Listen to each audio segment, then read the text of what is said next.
কিছু দেখি সবই অশান্তিময়। আজকে সারা পৃথিবী আমরা আছি সনাতন ধর্মের মধ্যে। মুখে বলি সনাতন ধর্ম মানে আদি আছে থাকবে। এই ধর্মের যারা আমরা আছি প্রত্যেকের কাছে আমার বিশেষ নিবেদন, আগামী দিনে যে যেখানে আসি সেখানে থেকে যেন আমরা সাধন ভোজন করতে পারি, এটা মাথায় রাখতে হবে। আমাদের সনাতন ধর্ম বাদ দিয়ে অন্য ধর্মের যারা আছে তাদের কিন্তু একটা একতা আছে, কিন্তু আমাদের সনাতন ধর্মে সেই একতাটা নেই। আপনি ইসলাম ধর্মে যান, তাদের একটা একতা আছে, সারা বিশ্বের একতা আছে।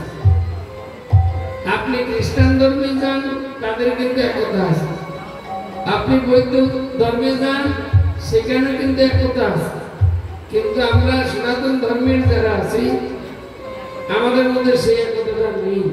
তাই প্রত্যেকের কাছে, প্রত্যেক সম্প্রদায়ের কাছে, প্রত্যেক মঠ মন্দিরের কাছে আমার একটা বিশেষ নিবেদন, আমরা আগামী দিনে যেন যে যেখানে আসি সেখানে থেকে ভগবানের নাম, ভগবানের সেবা করতে পারি।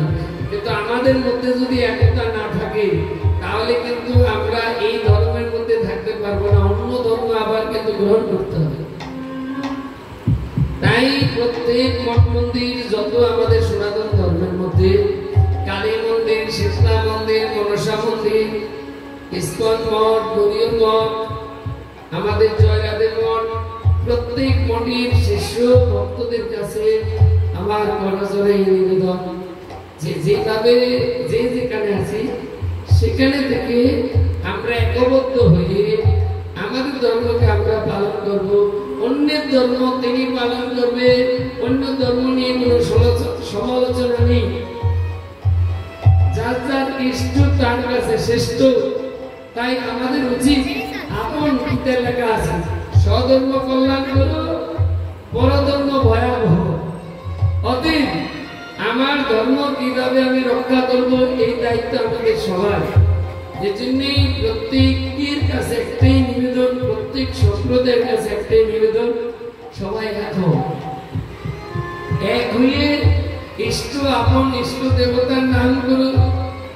মহাজনের পদে আছে গুরু মন্ত্র সার করিবার প্রজাতি হইবে বাস, তমগুণ যাবে শতগুণ পাবে হইবে কৃষ্ণের দাস।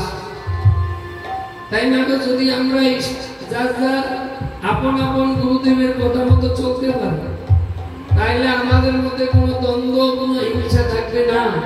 আমাদের সনাতন ধর্মের সারাংশ হইল গীতা। গীতায় কি বলেছেন? এটা অন্য ধর্মে কতটা কি আছে আমি জানি না। বলেছেন সম শত্রু চ মিত্র চ তথা মান অপমান, শীত উষ্ণ দুঃখ সম সঙ্গ বিবর্জিত। হে অর্জুন,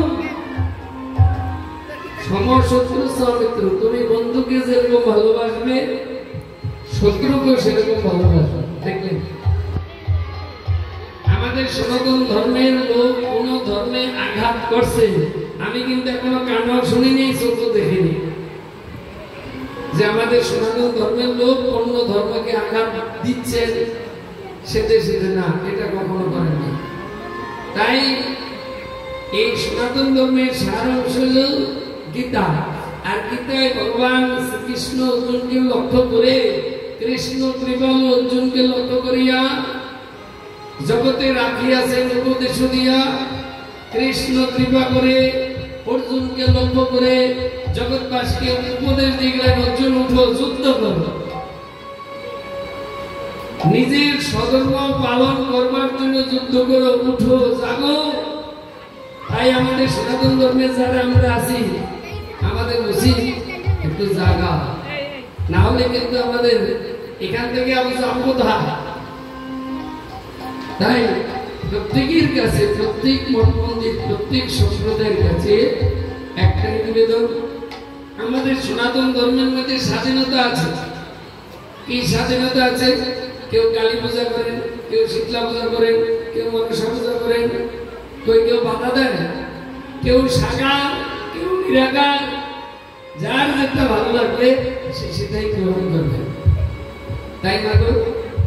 যে যার যা ইষ্ট দেবতা তুমি সাধন করো, ভজন করো, কিন্তু এক হয়, এক না হলে বেঁচে থাকা অসুবিধা হয়ে যায়। ভগবান শ্রীকৃষ্ণ বললেন, সততং সন্তুষ্ট যোগী যথাত্মা দৃঢ় নিশ্চয়ই মজ্জবিত মনোবুদ্ধি মদ্ভক্ত স্বামীন্দ্রিয়। অর্জুন, সদাই সন্তুষ্ট থাকো। সন্তুষ্ট আমরা থাকি না কেন? যখন এই বাসনায় ব্যাঘাত ঘটে তখন আমাদের ক্রোধ জন্মে। তাই প্রত্যেকের উচিত এই গীতাকে আশ্রয় করা, এই গীতাকে ধারণ করা, সধর্ম পালন করা। এটাই আমার করজোরে বিশেষ নিবেদন। আমাদের সুখ দুঃখ এর মধ্যে যেন আমরা ভগবানকে ডাকতে পারি। রাজা যুধিষ্ঠির যে সময় তিনি রাজ সিংহাসনে বসেছিলেন যুদ্ধের পরে, মা কুন্তি তখন কেঁদেছিলেন। কৃষ্ণ কি বলল, পিসিমা এখন তোমার আনন্দের দিন, কান্না করছো কেন? বলে, আমি আনন্দ চাই না, আমি দুঃখ চাই। কুন্তি দেবী যখন কৃষ্ণের চরণে প্রার্থনা করেছিলেন, শত বিপদের মধ্যে যেন তাকে আমি, তবে তো তোমার দর্শন পাবো হে নীলমণি। দেখেছেন? হে গোবিন্দ, আমি সুখ চাই না, আমি আনন্দ চাই না, আমাকে দুঃখ দাও। পঞ্চপাণ্ডবের মা কুন্তি বলছে, আমাকে দুঃখ দাও। যতবার আমি বিপদে পড়েছি ততবার তুমি আমার সামনে এসেছো, আমি তোমাকে প্রাণ করে দর্শন করেছি। আজকে আমার পুত্র সিংহাসনে বসেছেন, এখন আমার দুঃখ হবে না, আমি তোমার দর্শন পাবো না। তা আমার রাজ্যের দরকার নাই, তোমার চরণে করি নিবেদন, আমার বাসনা তুমি করো পূরণ। শত বিপদের মধ্যে যেন থাকি আমি, তবে তো তোমার দর্শন পাবো হে নীলমণি। যেন সর্বদা আমি বিপদে থাকি, আর বিপদে বললে প্রাণ করে তোমাকে ডাকবো, তুমি আমাকে দর্শন দিবে।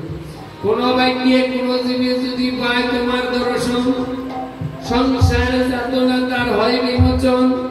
কোন বাক্যে কোন জীবের যদি তোমার দর্শন পায়, জন্ম জন্মান্তরে তার দুঃখ চলে যায়। বেলা বসে হও তুমি শ্রীনিবাস, ভক্তের বাসনা পোড়াও, এই হলো তোমার কাজ। তাই না গো? আমরা যে অবস্থায় থাকি না কেন, আমরা যেন সর্বদাই ভগবানের নাম করতে পারি, নিজের সধর্ম পালন করতে পারি। আমরা বহু জনম ঘুরে এই মানব দেহ পেয়েছি। এই দেহটা হলো সুদুর্লভ। এই দেহ একমাত্র ভগবানের নাম করা যাবে। ধর্মে নয় না পশুটি সমান, ধর্মবিহীন মানুষ পশুর সমান। পশু খায়, ঘুমায়, সন্তান উৎপাদন করে, লালন পালন করে। আমরা খাই, ঘুমাই, সন্তান উৎপাদন করি, লালন পালন করি। তফাৎ কোন জায়গায়?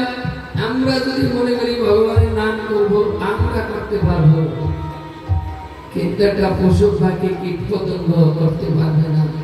তাই এত সুন্দর জন্ম পেয়েছি, এটা প্রাণ করে ডাকার জন্য। আমার প্রাণের ঠাকুর কৃষ্ণ রে, আমার অন্তরের দেবতা রে, ওই ঠাকুর তুমি ভুলে যেও না আমারে। আমি এই সংসারে থেকে আমি নানা কাজে ও ঠাকুর আমি ভুলে যাই তোমারে, কিন্তু তুমি ভুলে যেও না আমার। তাই না? আমরা সকালবেলায় ঘুম থেকে উঠে আমরা প্রার্থনা করব, রাত্রে যখন বিছানায় যাব তখন একবার মনকে প্রশ্ন করব, আজকে সারাদিনে কতটা ভগবানের নাম করছি, কতটা সংসারে চিন্তা করেছি।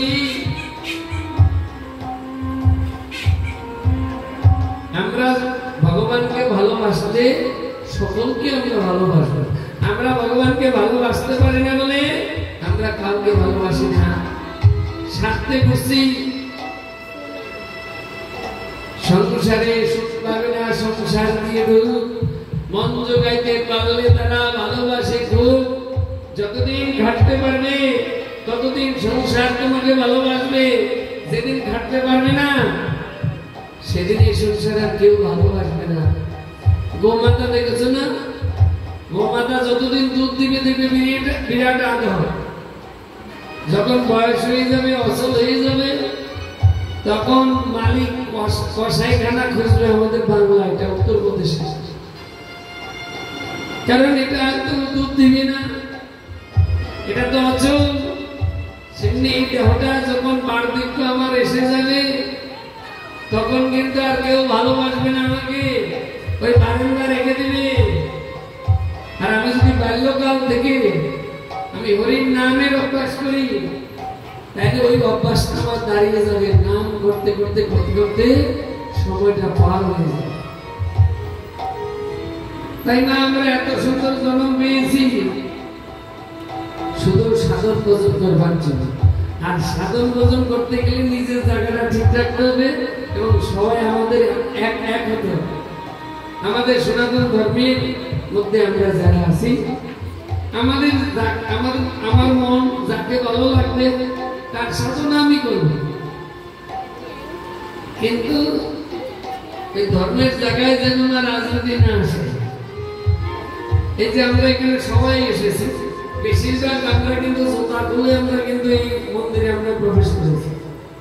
তেমনি আমরা যার যেখানে ভালো লাগে সেখানে ভোট দেব, কোনো অসুবিধা নেই। তোমার বিজেপি ভালো লাগে, আমার তৃণমূল ভালো লাগে, ওনার সিপিএম ভালো লাগে, ভোট দাও।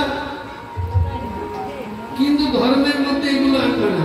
আমরা যেমনি জুতো বাইরে রেখে এই মন্দিরে এসেছি, অমনি তুমিও কিন্তু রাজনীতি ঘরের বাইরে রাখা। যার যেটা ভালো লাগবে সে সেটা ভোট দিবে, এটা অবশ্যই। তাই মাগো, সবাই এক হয়ে আমরা যদি ভগবানকে ভালোবাসতে পারি, আমরা ভগবানের নাম করতে পারি, অহিংসা পরম ধর্ম, কাউকে হিংসা করবো না। কিন্তু আমাদের ধর্ম রক্ষা করবার জন্য যা যা করতে হয় সব আমাদের করতে হবে। ভগবান শ্রীকৃষ্ণ অর্জুনকে দিয়ে দেখা দিয়েছিল, অর্জুন বলছেন আমি যুদ্ধ করবো না, বলে না হে অর্জুন তুমি যুদ্ধ করো। যুদ্ধে যদি আজকে তুমি জয়লাভ করো তাহলে রাজ্য ভোগ করবে, আর যুদ্ধে যদি তোমার মৃত্যু হয় তাহলে তুমি স্বর্গে যাবে। দুই হাতে লাড্ডু আছে। তাই স্বধর্ম রক্ষা করতে গিয়ে যদি আমাদের যুদ্ধ করতে হয় তাহলে কি হবে? আমরা স্বর্গপ্রাপ্তি হবে। যদি স্বধর্ম রক্ষা করতে গিয়ে আমাদের প্রাণ চলে, তাই আমাদের ধর্ম রক্ষা করবার জন্য প্রয়োজনে যুদ্ধ করতে হবে। আর কোন ধর্মকে হিংসা করা যাবে না, সেই যে ধর্মের হোক না, যার যার ইষ্ট তার কাছে শ্রেষ্ঠ। তাই মা, আজকে